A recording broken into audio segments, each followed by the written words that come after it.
अरे यार, इसकी एंट्री क्यों नहीं हो रही है? मैम आपका ऑर्डर। हाँ जी भैया जी, लाइए। ये पकड़ो, एक मिनट। मैम आपको नहीं लगता आपने 20,000 की एंट्री गलत करी है? अ, मतलब कि आपने एसेट में 20,000 लिखा हुआ है जबकि ये लायबिलिटी में होना चाहिए। भैया जी, मुझे मत बताइए इस क्वेश्चन को कैसे सॉल्व किया जाएगा और इसकी क्या ट्रिक है। ऐसे क्वेश्चन है ना, मैंने इसी ट्रिक से सॉल्व किया है। और ये जो आपका डिलीवरी वाला काम है ना, आप वो कीजिए। आप क्या सोच रहे हैं, ये जो डिलीवरी वाला दिमाग आप इसमें लगाओगे और ये क्वेश्चन सॉल्व हो जाएगा, तो ये नहीं होने वाला। मुझे अच्छे से पता है ये क्वेश्चन इसी ट्रिक से सॉल्व होगा। वैसे ये ऑर्डर प्रीपेड था ना? जी मैम। ठीक है, मुझे मिल गया, आप जाओ। एक मिनट, भैया को कैसे पता चला ये क्वेश्चन ऐसे ही सॉल्व होगा? एक मिनट भैया।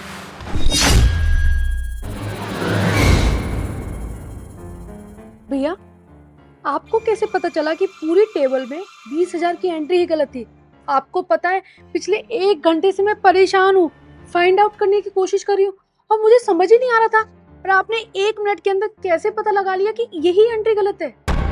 वो दरअसल मैडम क्या है ना कि मैं पहले गवर्नमेंट कॉलेज में टीचर था, लेकिन मेरे हालात ऐसे ख़राब हुए कि मुझे ये मजबूरी में काम करना पड़ रहा है। अरे वाह भैया, आप प्रोफेसर हो। पर आप प्रोफेसर होने के बाद ये डिलीवरी बॉय की जॉब क्यों कर रहे हो? वो क्या है ना मैडम, मैं जिस कॉलेज में बच्चों को पढ़ाता था ना, वहाँ के बच्चे बिना पढ़े पास होना चाहते थे और ये मैं बिल्कुल भी नहीं चाहता था। एक एग्ज़ाम के टाइम मैंने एक बच्चे को रंगे हाथों चीटिंग करते हुए पकड़ लिया। उसने जाके प्रिंसिपल से ये कंप्लेंट करी कि मैं क्लास के बच्चों से घूसखोरी करता हूँ, यानी उनसे रिश्वत लेता हूँ, पैसे लेके पास करवाता हूँ। प्रिंसिपल ने उनकी बात तो सारी सुन ली, लेकिन मेरी एक बात ना सुनी और मुझे कॉलेज से तो निकाल दिया, साथ में मेरी डिग्री को भी ब्लैकलिस्ट कर दिया। भैया, मैं मान रही हूँ किसी बच्चे ने आपकी कंप्लेन करके आपको कॉलेज से निकलवा दिया। आप में तो इतना टैलेंट है ना, आप अपनी डिग्री लेके कहीं भी जा सकते हैं, किसी भी शहर के किसी भी कॉलेज में ट्राई कर सकते हैं, आपको जॉब मिल जाएगी। मैम पास नाम की चीज़ होती है ना, वो भूले से भी नहीं भुलाई जाती। आपकी बिल्कुल सही बात है।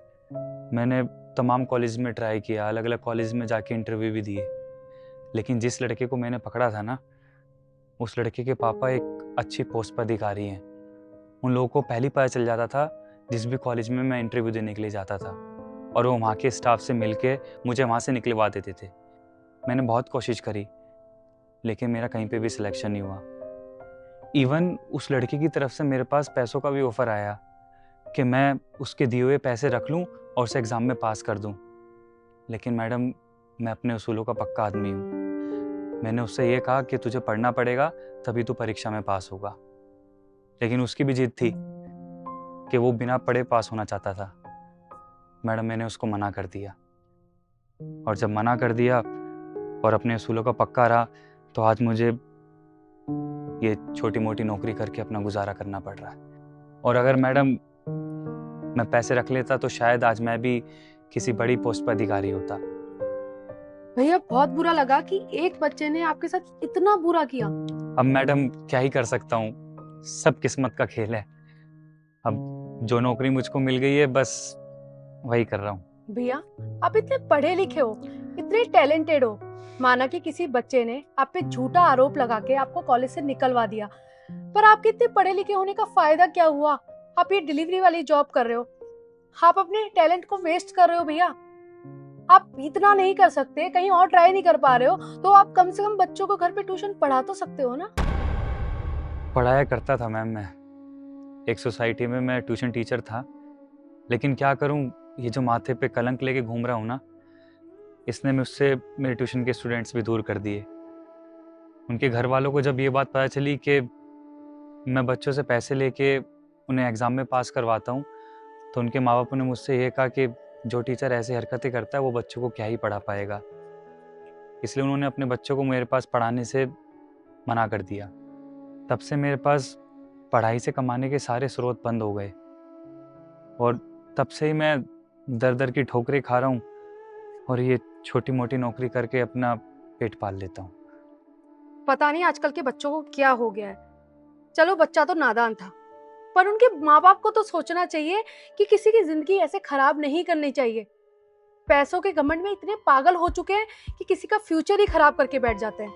उन्होंने आपका फ्यूचर खराब किया है, और फ्यूचर खराब करने से पहले एक बार भी सोचा भी नहीं। अभी तो उस बच्चे को और उसके माँ बाप को बहुत अच्छा लग रहा होगा कि किसी का फ्यूचर खराब कर दिया, लेकिन उनको जब समझ में आएगा जब उनके बच्चे का फ्यूचर उनकी आंखों के सामने खराब होगा, वो दिन और आज का दिन उन्हें याद आएगा कि उन्हें ऐसा नहीं करना चाहिए था, ऐसे किसी का फ्यूचर खराब नहीं करना चाहिए था। अब मैडम मैं और कर भी क्या सकता हूँ? ना तो किसी कॉलेज में पढ़ा सकता, ना किसी ट्यूशन क्लास में पढ़ा सकता। ब्लैक लिस्ट जो हो चुका हूँ।